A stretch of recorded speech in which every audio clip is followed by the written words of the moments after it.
Hello, and welcome back to another episode of COAGG Conversations. I'm your host, Doom Cutie, and here with me today is the incredibly talented VTuber, Shellbunny. Hello. Shellbunny, you are the first VTuber that we have had on Confessions of a Gamer Girl, and I'm very excited and thankful that you're here. Thank you for having me. I have to say, like, your character model is very, very cool. And I'm very impressed with the movement and how it seems to be like responding to you. Has your image always been like that, or have you changed it over the years? It's definitely evolved. As somebody who makes my own avatars, it means I'm quite at the whims of whenever I feel like changing it and changing textures and updating it. I have had probably 20 different iterations that I have streamed with. And I originally started as a magician girl, like a magician rabbit girl. And then I kind of got to a point in my content creation where that sort of theme didn't suit me anymore and didn't suit the content I was making. And then I was like, you know what? Everyone keeps making jokes that I'm actually AI, so I'm going to become a robot. And now I am a robot rabbit lady. So especially sort of coincided with me being really into cyberpunk as well. So that sort of sci-fi aesthetic as well. Yeah, like it's a very, very cool theme. I can imagine that that kind of creative the creativity that you have and the skills that you have is kind of a blessing, but also a burden, because it's like whenever you have like an intrusive thought of like, you know what, I want to change my hair color or, you know, my hairstyle, it's like immediately like you have to do it. Yeah, definitely is part of that. I mean, I was on stream yesterday. I was like, oh yeah, somebody was like, oh yeah, I love your model. And I'm like, oh yeah, it's changing like next week. Because I'm updating my outfit and I'm updating my hair textures and a few other things as well, and some of my rigging and coding, because there's coding behind this as well. So and I was like, I'm glad that you love it, but don't get used to it. So oh well, you know what? It's your expression, you know, so it's really not any up to anyone else, is it? It's all yeah, you're just exactly. That's part of why I love it. It is definitely an expression and an extension of my creativity and my brain. For sure. Now, you are a streamer on Twitch. I've seen you stream. Are you streaming on? Well, I've seen clips from your streams on TikTok. Is there anywhere else people can find your streaming content? Just on Twitch and TikTok, and then I sometimes post YouTube shorts and things in addition. And I surprisingly have an Instagram, which is actually mostly my real face. So, yes, which is the complete conflict to my digital self. I will have all of Shellbunny's links in the description below, so you can head over and check out her content. I have watched quite a bit, and she's very knowledgeable about a lot of games that she plays. Everything that she plays, she knows lots and lots about, which is really awesome. And she's also very funny and witty. So I definitely recommend. I definitely recommend watching some of her streams and some of her content for sure. So to get started, what is your background in gaming, and were you always a VTuber? How did you start? Shockingly, I've actually been creating content since about 2011, but most of that old content has been deleted or is under different names or is just like not who I am anymore. I used to be a professional Minecraft builder, so I used to get paid to build for servers. So I had a lot of build videos and tutorials and stuff in that realm as well, and then playing like Minecraft mini games, which is quite funny. I'm actually playing Minecraft this week on my streams. So you'll be excellent then. Yeah, something like that. So I started like that, and it was very on and off again. It was very like at the whims of my terrible Australian internet back in 2012, and not really ever showing my face because that's something I've never enjoyed. And then like maybe 2017, 2018, I started trying to stream again with like face cam, and I really wasn't enjoying it, wasn't vibing with it, wasn't being consistent. But technically I've been a Twitch affiliate for 4 years. So under this branding, under this name, I've been around for 4 years. Okay. And so because you didn't feel comfortable showing your face, did you see VTubers and think, oh, you know, that's the kind of content I would feel comfortable doing? Like why did you think the move to showing some sort of face, why did you think that was important for your content moving forward? I was aware of VTubers for a while, and obviously there's been sort of a resurgence of VTubers in the last few years, and real like some really great VTubers topping the charts amongst all streamers, like Yeah. Iron Mouse, like pulling Yeah. mad numbers all the time. So Iconic. I was aware of them, right? And I was like, oh, it's gonna be like hard to get into. My partner, who is also a content creator, was just sort of like, and he's very well aware of why I don't like being in front of the camera and things, and he's like, I think you should give this a try. I think this program here, you can make your own, you can give it a shot, and then you can stream with it. And that led me down a very slippery rabbit hole of for the last few years. And it was just sort of, I guess my aversion to being on camera is more like camera fatigue. And I think it's like you just, I end up staring at myself on OBS instead of actually contributing to stream because I'm so self-conscious, and I spend like 6 hours of streaming just staring and being uncomfortable and not giving my best. And I still wanted interactivity, and for people to see a face, like a brand or something. And so VTubing sort of bridges that gap for me. Yeah, definitely. Like I have to do my hair, and I have to like, the light has to be on, and just, like it can actually get quite overstimulating knowing that all of your facial expressions are there for everyone to see. So regardless of, what you rate yourself out of 10 appearance wise, like I think the internal sort of struggle and the amount of energy that it takes is probably just not there for everyone. Yeah, I would spend a lot of time putting on makeup, putting on a different outfit, trying to make sure I look good. And I've always had body image issues. So I think that's an important part to talk about, because when you're a content creator, you're generally a face or something, and your body image issues can come to the front of that. And as a plus size person, and having been under different names and different aliases trying content creation before, I'd actually been bullied out of my previous Twitch account because I was on Facecam.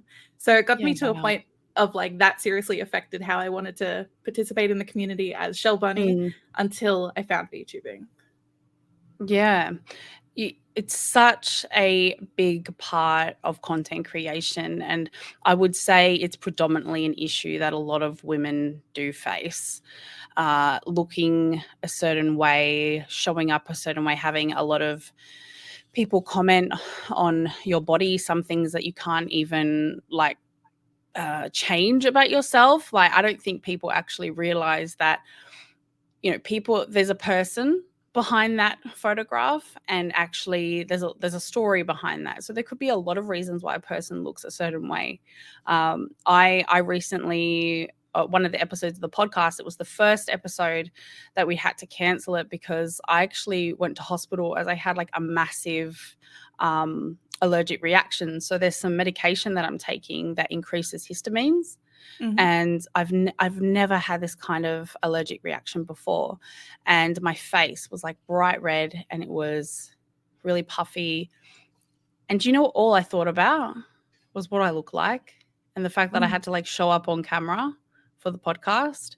And I was like, how silly is that, like that my looks are more important than what's going on the inside. And I think that trend that's going around, that's like men think about the Roman Empire or whatever, like at least once a day. And I think for a lot of women, especially around my age, we think about our size all the time. Like all the time. And it's just crazy. But you know what?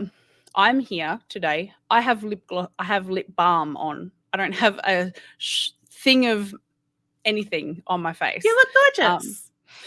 But I don't look like, I guess it's one of those things. It's like if I was to go and put myself on a stream or whatever, and I'm competing with other women in that space that look fantastic, they've got amazing wigs, and their clothes are perfect and all that kind of stuff. Like you have to think about, all of a sudden you become a product. You become that's a big part of it.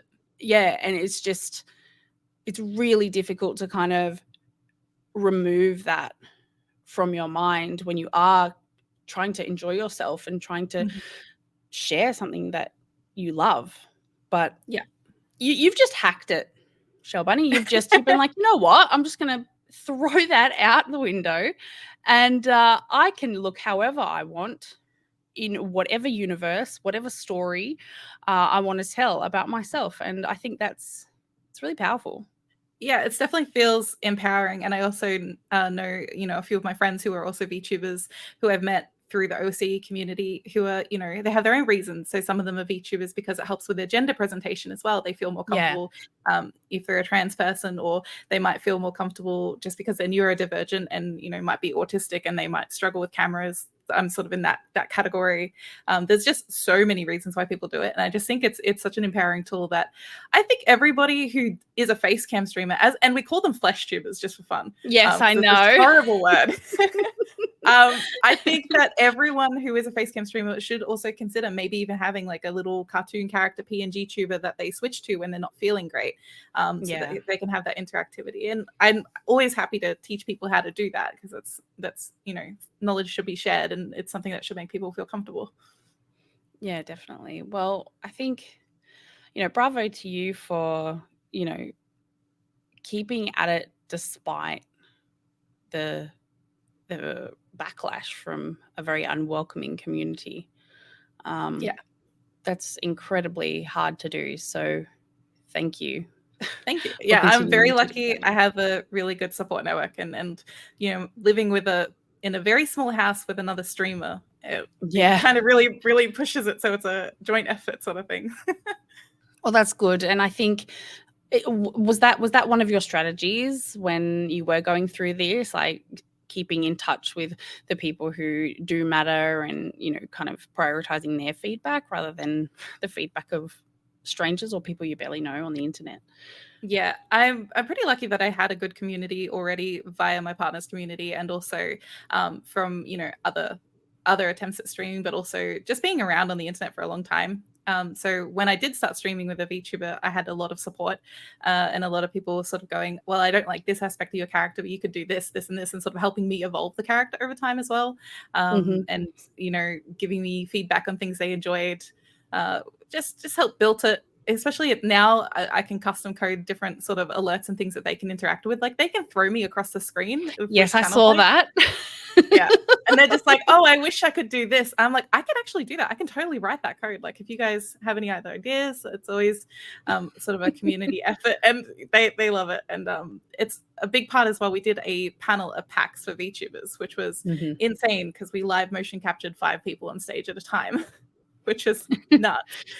Very, very complicated sort of system was set up. But that really made me feel like a greater sense of community, because we were all coming together on this technical challenge, and the room was full of like-minded people. And like I've never felt more secure in my decision to be a VTuber as I was on that day, and like ever since then. Yeah, definitely. Do you feel like there's more now that you're really in the soup that is VTubing? Do you feel like that there's been a rise in VTubers lately, and therefore more acceptance in the community? We are definitely in a boom of indie VTubers. There are some people though who will have every intention of being a VTuber, and this is a well-known, well-documented problem in VTubing world, where they have a standard of, I won't go live on Twitch until I get X amount of followers on Twitter or X amount of followers on Twitch already. VTubing has this strange idea of like, if 20 people like this post, I'll slowly reveal my model and things like that. Like they won't start until people actually give them feedback already, or give them acknowledgement already. And I'm very much a fan of just start with whatever you've got. If you want to make content and you have a model that you made in like 10 minutes and you're ready to go, just do it. There's no reason to wait for other people when you could already be having fun playing games and talking to people, rather than tweeting, hey, can you guys retweet this post, and then I'll show you what I look like what my ankles look like today. That sort of slow thing. VTuber ankles? VTuber ankles. Like, they'll have these graphics that'll slowly reveal their models as they get more interactions, basically. I see. there's sort of a standard that was set through VTubing talent agencies, mostly from Japan, where they'll Okay. have a debut, and the debut has to be hyped up before they actually debut and have their first stream, and they'll be completely in character. And then they when they decide to stop streaming, and they might only have a career that's 2-3 years long, and they'll decide to leave, and they'll graduate and disappear from the internet, and it's kind of insane. And I feel people put Oh, themselves like, well, that's how the Japanese idol agencies actually handle their VTubers. So this is how I also have to do it. I'm like, yeah. no, you're indie. Do whatever you want. You can do it. Like, just You, start. you, it's the internet. You can literally do whatever you want. Yeah. So there's these just really arbitrary standards that people set on themselves. I'm just like, you're, as a VTuber, just get into it. And I think that holds some people back because they think that they have to be a certain way and do a certain thing.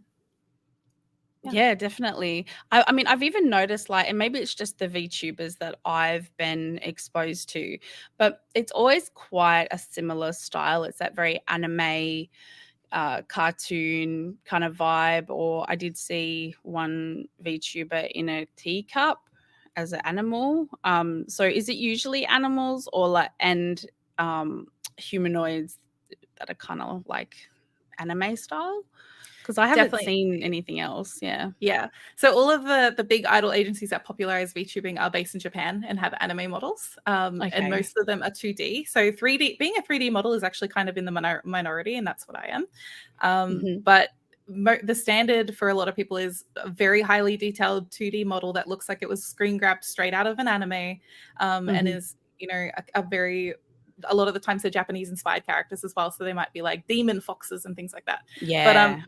VTubing also has like a high proportion of like people in the furry community who VTube, which is cool to see Mm. because they usually have really cool like anthropomorphic models as well, which are really different. I get super hyped whenever I see somebody who's not an anime model, and I have an anime sort of inspired model because that's just Mm. my limitations right now in the software that I use. Yeah. But I saw one recently that was actually like a Renaissance painting brought to life. Oh, Like wow. a really gorgeous animation and just look like a moving painting. And I was like, damn, that is so unique and so different and so gorgeous.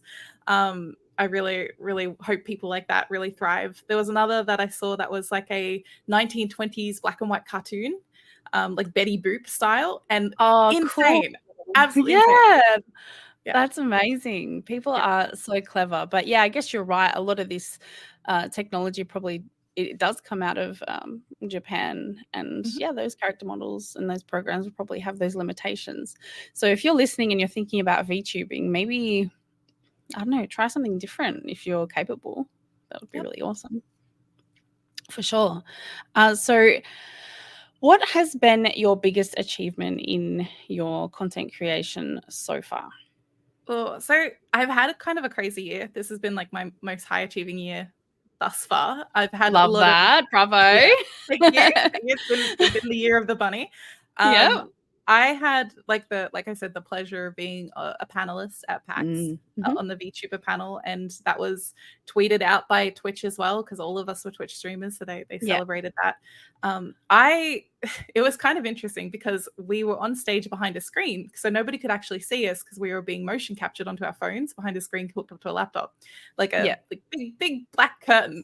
They put up the curtain before everyone came in, and then the curtain only went down when everyone left. I had no idea Yeah. how many people were in the room. Until I was told there were a few hundred people watching us and interacting with us and laughing. And I was like, wow, I'm glad I couldn't see them because I would have been terrified. And I was already terrified, but like, it would have been worse. So that was insane. That was really crazy to see that many people come out and like support VTubing and support Yeah. VTubers in Australia. We had a lot of great questions, and I sort of did my whole "you don't have to wait to debut to start streaming," and everyone was like cheering and like getting really amped up for that as well. So I was like, "Hey, we got people on board," and just really amazing community there. I also got my first brand deal this year, which was big for me. Thermaltake, which I've got on my sleeves here. Amazing. They gave me a shot. I had a bunch of VIP and creator passes for events. I go to usually every convention in Melbourne that I can. So I did DreamHack, TGX, and PAX this year, and yeah, it's been kind of a whirlwind. Yeah. Well, congratulations to yourself. And I think you've been consistent all year. I only started following you this year, but I think overall, like you haven't stopped. And hearing some of the challenges that you faced previously, and that's the very tip of the iceberg. I'm certain. It's amazing and a real credit to you. So Thank well you. done. This has definitely been my most consistent year since I started. So I started just streaming 2 days a week, but even then I was often at the whims of like, I just don't feel like I'm not going to do it today. But the step is just to go live as when you can and be regular. And I think I've really got this year. And then I added an extra day, so everyone's getting 33% more Shelby every week. Love that. So it's going well.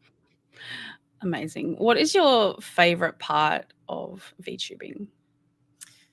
I actually just love seeing people's reactions to my weird redeems and things like that. Where they can throw me across the room or throw objects at me, or just sort of have a lot of these interactions that you would actually miss with like a face cam streamer. I mean, yeah, somebody could just like get on a hoverboard and spin around in circles if somebody redeems spin, but it's really automated and like quite funny that people can use that to sort of disturb more serious moments in a game by just like pelting me with plushies and those sort of redeems, and figuring out that, which is a whole new software I had to learn this year as well. So people's reactions to that and just watching them, if I tweet, hey guys, I added a new redeem, everyone just like floods in and starts like spamming it. It's, it makes me really happy that they really enjoy that interaction. Yeah. That's awesome. Are you able to show me here, or is that only through your stream? Oh, I can. Hang on, I can do. Hang on, I've got buttons. I've got a stream Elgato Stream Deck, which Love really that. helps with all of this stuff. Oh, it's a little aggressive. Oh my goodness, you poor thing. Yeah, so that happens. I can trigger that one. They can't trigger that with channel points, but if they give me bits, that one can trigger, and it incentivizes. That costs a bit extra. Yeah. Oh, now I'm sort of standing up. So, I can really break things as well, which is great because VTubers are really known for a lot of scuff. Oh, like I've done that. There we go. I'm fixed now. VTubers are known for being very scuffy because we have so much tech involved. I have like a phone that's capturing my facial motion capture, which can mess up. I have like physical bones in my 3D model that could go awry. I have if people redeem too many things, they can actually crash my application. So it's all a delicate. Yeah, it's all a delicate balancing act. So how did you learn this? So you said your partner showed you a program, and then I guess is there YouTube videos out there for people to watch? He heard about it, this program called Vroid, and then I got it from Steam for free, so it's free.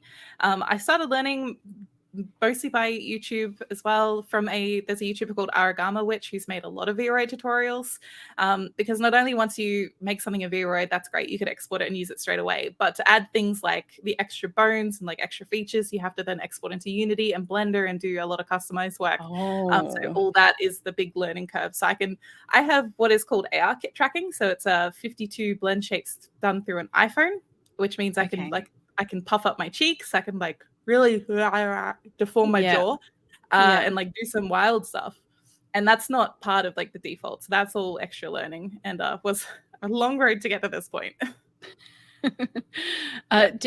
People must offer this service surely and I used to offer it. I do at times to add just like the extra tracking to somebody's existing model. It's easily $100 to get a whole model built in 3D. If from Vroid is like $300 to get a whole custom 3D model built, it's probably $3,000 or more. For a good live 2D model, it's anywhere from $800 to $5,000. VTubing is got a lot of money in it being spent, so artists love to draw for VTubers and make live 2D models because there's a lot of cash in it. Yeah, definitely. But I mean, like it's really cool, and I mean, just hearing with the amount of programs that you have to fiddle with, and import and export things into, and then obviously having to run multiple softwares at once, like that sounds very technical to me. Absolutely. Yeah. But there's also the joy of like, because I stream this way, I don't have to worry about what the room behind me looks like. Like I know a lot of streamers put neon lights and purple colored lights and figurines and cool stuff behind them, and they they Mm-hmm. pay extra for like a really good webcam. So my focus is just like shifting priorities onto, I have special equipment. I have the Elgato multi-mount with a pop socket mount on it to mount my phone above my desk as well, so it can capture my face. That sends over to like an OMC protocol to my computer, to all of the other software. Stream Deck is absolutely something all VTubers need to live by that because of all the buttons and toggles. I think any streamer, to be honest, or anyone who's creating content, I love my Stream Deck, and COAGG loves Elgato. So absolutely, yeah. But there's always a trade-off of like, I spend money on VTuber tech, but I don't have to spend money on a background and stuff. So I'm just in a dingy bedroom right now. No, but I mean, that's the payoff. You don't have to pay money for, like if you wanted to look like this, you wouldn't have to pay for the makeup or the wigs or, anything like that. Yet I still spent $500 dyeing my hair pink, but nobody gets to see it except in real life. Well, like you said, you do have your Instagram that people can go and see, both you and your partner. Is there a reason why you're okay with that? It has been a long road of building confidence. There's like this long period of my life where there's like no photos of me that exist. Growing up has always been a plus size girl, and going through like a lot of trauma and things like that has made me not really that confident. But I've gone through a time of like learning to like myself a bit more. And, although it's not the answer for everyone, I lost like a lot of weight. I had a weight loss surgery, which was a whole mental process in itself. And that change and sort of feeling healthier in my body. But also being like, well, now I can buy the clothes that I wanted to buy, because it's sort of a shame in the clothing industry that there aren't enough brands that cater to larger sizes. And it's a big problem. I could talk for hours about that. I used to work in a plus size fashion company. Like I know the stuff, but now being a smaller size, I've been like, okay, I can just buy a few more things. So now people have started to go, oh, I can recognize you at events because you're always dressed in like a really colorful way or a really out there way. I dress in a really usually attention grabbing style now, which is a polar opposite to what I was like 4 years ago. And I'm like living for it. I'm enjoying it and enjoying building that confidence, and people noticing me now is not terrifying. So it's, as much as I stream as a VTuber, now I can show who I am in the real world. I'm feeling confidence in both aspects. And I also just wanted to not feel fear going to events, because going to IRL events is like a big part of streaming for a lot of people. Going to like PAX is like the pilgrimage every year. Going to like the Xbox events and things like that hosted, that we get invited to, or the movie premieres. I went to the Ballad of Songbirds and Snakes this week. I saw that. Very nice. That was great fun. And now I find myself more excited than I used to be terrified. I'm still terrified of mostly talking to people. I have a lot of social anxiety, but I'm now letting myself break the ice through how I dress, and I'm okay with it. And having that Instagram is like a big step in like being visible. And because I'm used to trying to make myself invisible and trying to take up less space. And I think now that I can do the opposite is very important. And I feel good about it. I really resonate with a lot of things that you've said about feeling like you don't want to take up space because you don't feel like you can be 100% yourself. Because I mean, one simple thing is, you can't find the kind of clothes that you want to wear in your size, and just one thing like that, struggling your whole life through that, can definitely does have an impact for sure. I personally, like, just one example that I've had to learn myself, being I'm a plus size girl as well. And, going to the pool, for example, I have 2 young kids, and going to the pool, and I'm also a teacher as well. I see myself as more of an example, if that makes sense. Like, because not everyone looks the same, and that's totally okay. But what's not okay is not having proper representation or modeling of different kinds of people. And because I do live in a small town, I think it is important for me to have courage, and to not limit myself just because of how much flesh I have, to use that word. And, like, when I first got into content creation myself, I didn't really see anyone that looked like me, and I kind of just thought to myself, well, if no one looks like me, I probably should put myself out there, right? Because there's probably other people that feel that same way too. Yeah, especially women. Yeah, look, there's absolute joy in becoming visible, I think is my takeaway. And it's so freeing now that I can rock up to an event in sunflower patterned overalls and like, you know, gaudy shoes and pink hair, and people are like, yo, that's Shelby. Yeah, they don't have to see me from close up. They just know it's me. And there's just so much love in that. And, you know, it's a great feeling. And I think there is a lot of issues with like body image in any sort of content creation, not just gaming. And I think people tend to ignore it in gaming, being like, it's just games. Like, you're just playing games on a computer. Like, it doesn't matter. No, it has mattered, and it does matter to a lot of people. And a lot of, I think, even opportunities. I honestly, if we want to get down to like the hard talks, is I think that a lot of brands will only go after people, women and men, who fit a certain aesthetic with their bodies, and nobody's willing to admit that a lot of the time. And we even see in VTubing, there are not a lot of plus size VTuber models out there. No, that's right. Because why one, and she got harassed for it. Yeah, but like if you were going to create your perfect body, why would you pick a big one? That's basically what that's saying. And that's the thing. Like, I wanted to make my character like curvier and things like that, so I had to edit her in Blender to have a thicker waist and a thicker butt, because you know, wider body, because the program that I was using to design the initial base of the character doesn't allow it. And that's a problem. Honestly, we've spoken about this before, and it doesn't only exist like, you know, in gaming itself representing women. It's representation of size. There are no plus size guys. There are no like plus size women. There are no older men and older women. Like, we had Haughty Chicken on here. Incredible woman. And she's actually, I think she mentioned on her Twitter that she's getting a VTuber model done for herself on the days where she doesn't feel like, you know, putting herself on camera. And she came on and we spoke many times, because brands have reached out to her and said, oh, you know, we'd love to collaborate with you. And she's like, yeah, but like, I look at all the advertisements and I don't see anyone that looks like me or my friends or, you know, the people that I play games with.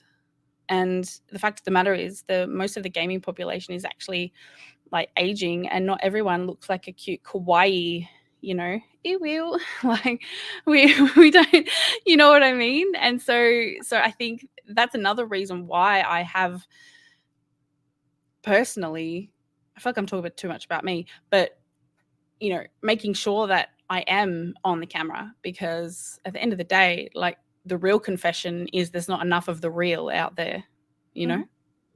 And, you know, for various reasons. And I think, you know, VTubing is such a powerful tool for people who have such fantastic knowledge, fantastic personalities, and they do deserve a platform where they feel comfortable. But yeah, that we still have so much of a long way to go with representation. Yeah. And I think we're right now seeing a great resurgence on places like TikTok, where there's a lot of lifestyle influencers and fashion and beauty influencers who are coming into sort of their prime, who are plus size people, which is fantastic. And I love seeing that. But and to see more of it in gaming would be awesome as well. Just like, a lot of us spend a lot of our time in our chairs. You know, maybe we're like similar to people. Yeah. You know what? Like, well, you know, I didn't become this way from, you know, going to the gym 24/7 every day. We are fully aware. But, you know, moderation and, you know, balance in life is very important for everyone. Yes. And I more mean it's a case of like, gaming attracts a lot of people who are similar, in a sense of like, you know, there's a lot of neurodivergent gamers, and there's actually a big crossover between like neurodivergency and you know, people struggling with body image. And it's like, when there's a Venn diagram, it's almost a circle of like people who is very similar. And I think that's important to acknowledge. And I think we need more representation through all brands and all levels of life. But we need more accessibility with clothes for people who of different aesthetics, rather than, I mean, growing up, as when I was quite young, and my mum would take me to Miller's to buy clothes, and that's the old lady clothing shop. Oh yeah, but you know what? I saw some pajamas at Suzanne, and I was like, they're a bit cute. Some of them are changing. Some of them are changing the tunes. So I don't know. I don't know if am I getting old? Is this the start? Is this when I start thinking? Like, am I going to see a grey hair in the mirror and suddenly want to go to Miller's again? Like, I already have grey hair. It's yeah. It's from my job, and it's from my children. So, that's yes. But you know what? I just feel like it's never ending, and I just don't want, because I have 2 daughters. I don't want them to ever feel like they have to think about it 24/7 about how much space they're taking up in this world. That's the goal, isn't it? Like, to make it better for the people who come after us. And that's something I think about as well. With, as much as I say my streams are 18+, it doesn't mean that younger people aren't being exposed to my content online. That's something we need to be conscious of, because we can put up as many age gates as we want, but you might show up on somebody's TikTok feed regardless. And I think remembering that is very important. Yeah, for sure. Definitely. We all have a responsibility for the content that we put out there. And you know what? If you don't care, well, then, the repercussions, you'll just have to accept them, for sure. Yeah. Okay. So, Shellbunny, what does the future hold for you? We're at the end of 2023 now. You've kicked a lot of goals this year. How are you feeling ending the year, and what do you hope for next year? That is great. I really want to just focus on being consistent, because that is something I've always struggled with. Being neurodivergent, being consistent can sometimes be very difficult. Just consistently showing up to events and showing up for people, but also consistently just producing my own content, making sure I stick with my streaming schedule is important. But also, one thing I really want to do is maybe PAX next year, maybe if somebody's listening, to host a workshop on how to be a VTuber for free or cheap, and to show people 3 different ways that they can do it, whether they want to be like a 2D one, a 3D one, or like a PNG one, and host that. I'm keen. Put me down, Shellbunny. PAX, we're friends, we're mutuals. Let's talk. I will. Yeah. I'm so down for that. Love so we'll see what happens. Maybe I can make it happen. Maybe I can't. But either way, I'll continue trying to teach people. But at the moment, actually, I'm learning how to draw, because I used to do a lot of art growing up, and obviously I made this character. But I actually bought myself a drawing tablet, which 13-year-old me would be very happy that I have one. And I'm going back and learning how to draw, and also in that sense making like stream assets for people. So just continuing to develop and evolve and make more and do more and be more present is important. For sure. Some little I don't know, do you have like little Shellbunny little merch, little stickers? I should do stickers. I plan to do stickers for PAX next year, because I get really envious when I see people handing out stickers and pins about themselves. I'm like, man, I really need to do that. I have some great memes that I can turn into stickers that only my viewers will understand. And we send those out into the world. I was raised in a very creative family, so my mother actually also has like a store where she crochets, and she also sells stickers and stuff like that. So I can work with her, and maybe she can print me some stickers and make me some merch. But it's difficult if you're a small streamer in Australia trying to have a merch store, because we all know the trouble. Suppliers, shipping costs. Oh my god. The shirts that we got for PAX, the Confessions of a Gamer Girl ones that I got done, were incredibly overpriced for what they are.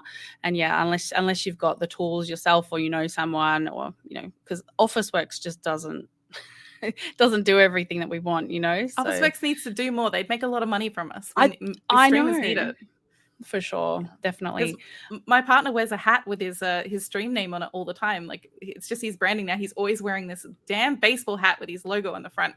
And it's gotten to a point where we'd be at an event, like at a premiere, photographers take our picture, and online he's under Getty Images as they've looked him up because of what is on his hat, and they've found him, and they're like zombies love bacon plus guest, because I'm guest, you know. And it's like, You're the plus man, one. the branded stuff, walking around in your own branded stuff seems to do the trick, you know, makes you identifiable. Yeah, definitely. I was well, I like to think so, although people for the first time ever at PAX did approach me knowing what I look like. So that was How was that? Was that scary?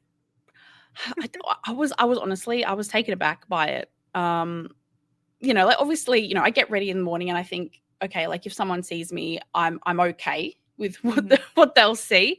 Obviously, over the day, that slowly deteriorates with the amount of walking and sweat. Hello, you know, 30,000 steps a day. But yeah, no, it was kind of wild because I don't consider myself that notable. But I have been putting myself out there a lot. So, but I'm not doing it to be famous. I'm just doing it because it feels good, and I like doing it, not because I want to be famous.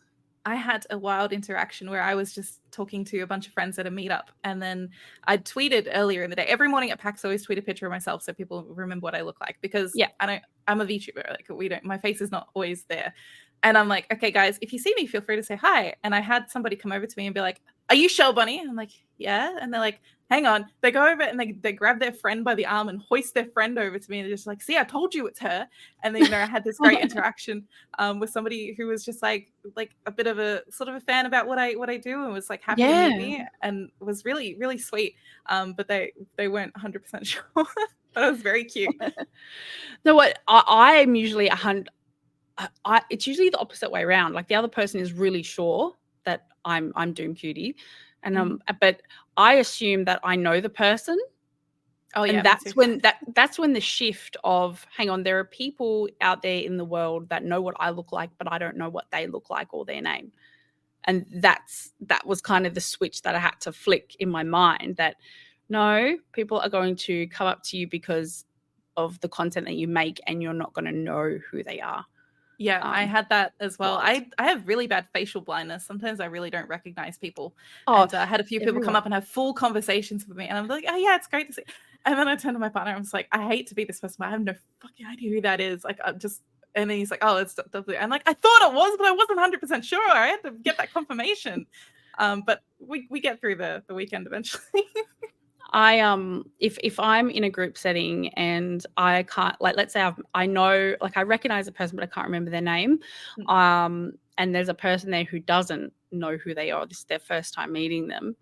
You say, oh, have you met this such and such? And then usually the other person's like, oh, hi, I'm such and such. And then you get the name. That's such a life hack. I love that. Yeah. Most of my meetings, I feel like at PAX, and like people I hadn't met before but knew, and mutuals were for years, was drunk people in the bathrooms at the Fortress PAX Gala. And I was like, oh, and I was like dressed up really nice. Like I had this really pretty dress on, and you know, just girlhood is drunk girls in the bathroom complimenting you and like being really sweet. Absolute best moment. And meeting people and just being like, wait, are you Shellbunny? I'm like, oh wait, no, I know you. And then people showing pictures of each other's cats like in the bathroom. So that was one of my favorite times of meeting people rather than at PAX itself. Oh, well, it's so awesome that you've, you know, continued and got that courage, and, you know, you've put yourself out there, and because you've done that, because you've been brave enough to do that, because you've been resilient enough to do that, you've had all these amazing experiences, and it just makes you want to do more. It does. It gets a little bit easier every time. That's what I'll say to people who are scared. And I think, you know, I had a friend there who had never been to PAX before and had been slightly interacting online with my community and stuff. But she was actually someone I went to high school with, and I took her with me to PAX. She was like crashing on my couch the whole weekend. And that means she was at, you know, all of the events and all of like the press stuff that I was doing as well, all of the panels. So I took her to the Bethesda party, took her to Fortress PAX Gala, took her to all the after parties. And she was just like blown away by the amount of people I was introducing her to. But she had a great time. And I just know that next time when I drag her to the next convention, it's going to feel a little bit easier, because just repetition and meeting people and just getting used to that flow, I think, really helps. Yeah. And, you know, even if that stuff isn't for you, that's totally okay as well. yeah, it's okay to sit at home. It's okay to watch, interact with the people who are going, but not be going yourself. It's okay to Yeah, be somebody who just shows up for the after parties if that's more your vibe as well. You don't have to have a PAX ticket to go to most of the after parties. that's true. Mm. That's very true. I honestly, as much as I want everyone to come and everyone to be involved, I know that there are two kinds of people. There are the people that put stuff up there, but then there also has to be the people that consume it as well. So yeah, it's definitely a balance. Not every And streamer can always be a viewer, and not every viewer can always be a streamer. And I know, and you I need thought both. this is something I struggle with as well. It's like I follow a lot of people on Twitch, on across socials, but trying to like keep up with everyone and everything is kind of overwhelming, to be honest, because Yeah. obviously, we're kind of in our own kind of content bubble, and then we have like a few kind of people that we interact with because we collaborate with them or we see them a lot. I don't know how people like keep up with 20, 30, 50 Twitch streamers and know Yeah. exactly what all of them are doing. I know. I don't understand it either. And I feel quite bad sometimes when I think about like, oh, all my friends are streaming, but I can't really go in and say hello to them every day that they're streaming, or, support them in everything that they do, because we just don't have enough hours in the day. Yeah. I oftentimes I'm so burnt out that I just want to sit here in silence and like not have to consume content. Just want to like sit there and draw and like just draw pictures and or tinker with my VTuber and not really have to interact. And I think making sure you have the downtime is important, because we all probably have really bad screen addictions. We need to take a break when we can. But staring at streams when you're not fully into it and making yourself sit there and watch them isn't great for anybody. But always make sure to stop by every so often and say hello to your friends is how I play it. I try and like and comment on if I see it on Instagram or Twitter. If I know that I can't attend, I try and do that, and then that kind of makes me feel better. Yeah, or retweet them so that they get a signal boost as well. Always helpful. Yeah, that's right. Yeah, but there's a lot of levels there to to deal with.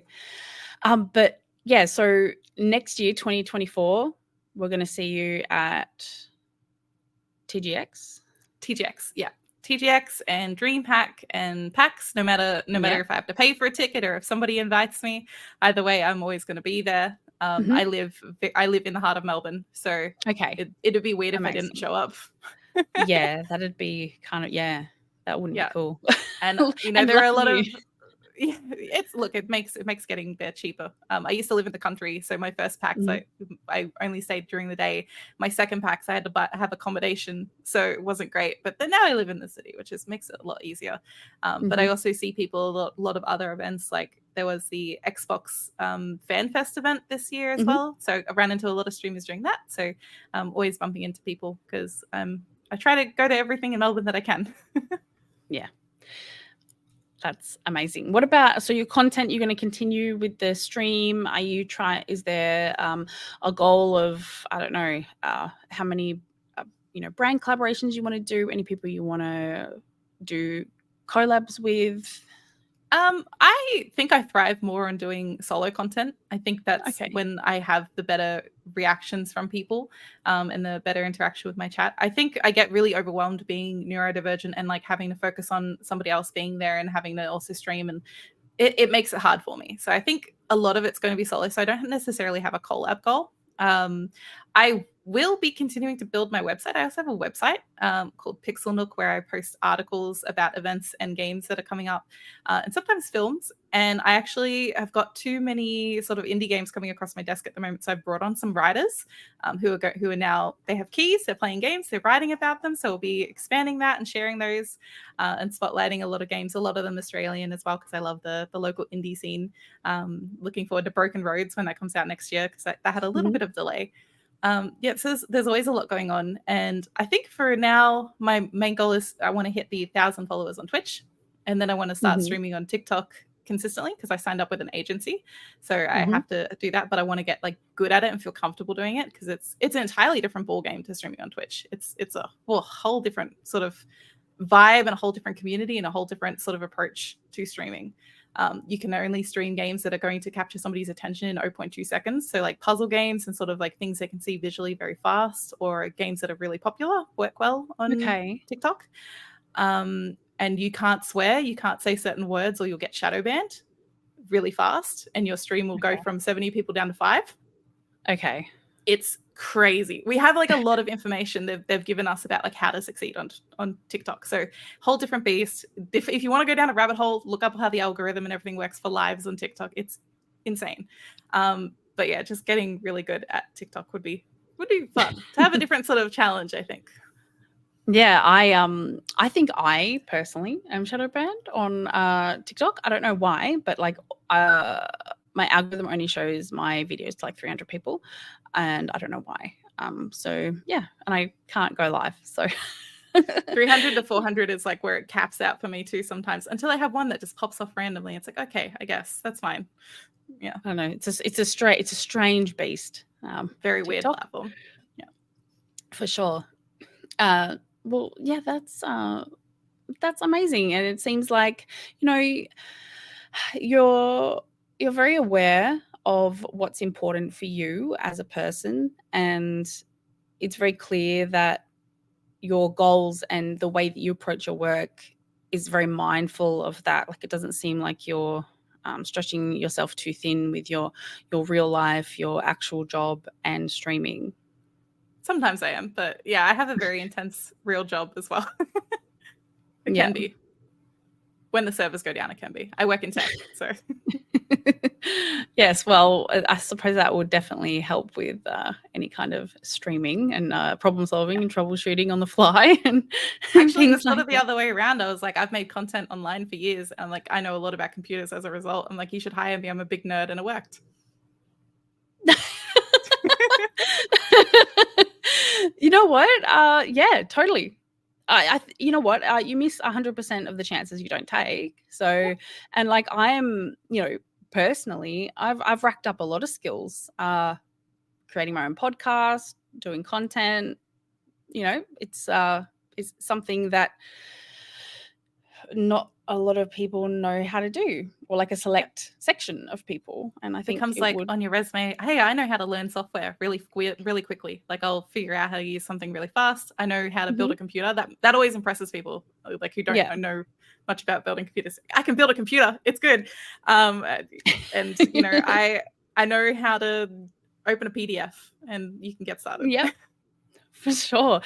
I taught myself the other day how to, so someone put a picture inside a Google Doc, and you can't just like get the picture out.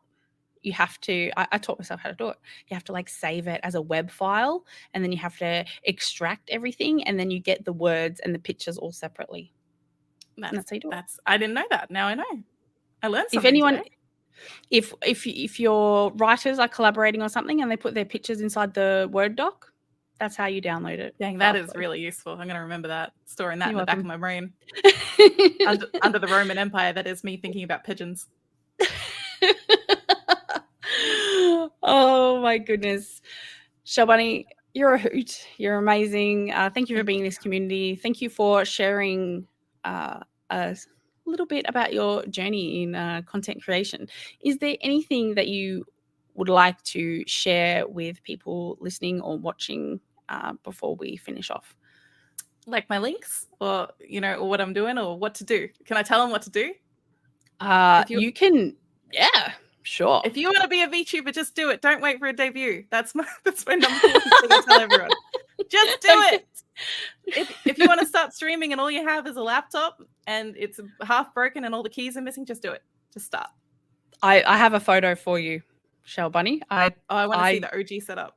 Oh, babe, it's not a vibe. It's not a vibe. We all start somewhere before we have cute setups, That is very true. And it's not looking cute at the moment. I've been doing a lot of work, and you can tell it shows. It's not aesthetic at the moment, and that's okay. Amazing. Thank you so much for being here, Shellbunny, and thank you to everyone who's listening on Spotify and who's watching on YouTube. If you are listening on Spotify, please do come to our YouTube and check out Shellbunny. She's very cute, and she works really well with the clouds that we have going on. This is a very visual experience, so yes, come to YouTube. I will have all of Shellbunny's links, like I said at the beginning of the episode, in the description. Thank you for listening and watching. Thank you to our brand sponsor, Elgato, and we will see you all next episode of COAGG Conversations. Thank you. Bye-bye.